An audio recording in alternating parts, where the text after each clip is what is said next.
Farm Fresh Foxies patutunayan na solid ang kanilang chemistry at ipapakita na mas gamay na nila ang fast plays dahil matagal na nila itong ginagawa.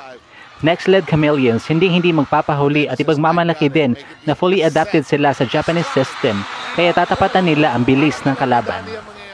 What's good, PVL fans? It's nice to be back with you here on Powerhouse Volleyball PH. Kindly do subscribe to my channel at pakihit na din ang notification bell para ma-notify ka sa aking mga bagong uploads.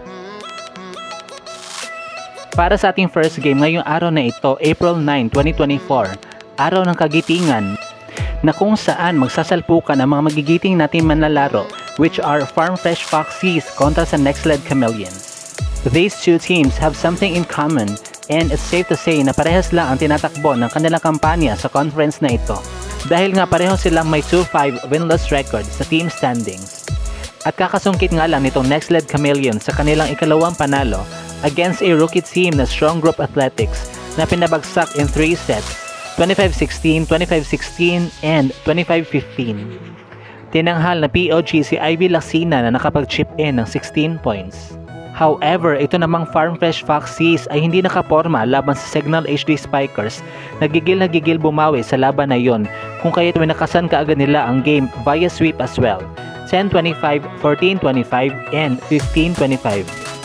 Inanunsyo bilang POG sa laban na yon si Roslyn Doria na nakapag-contribute ng 8 points. So anong koponan kaya ang mas magpapamalas talaga ng Japanese style of play?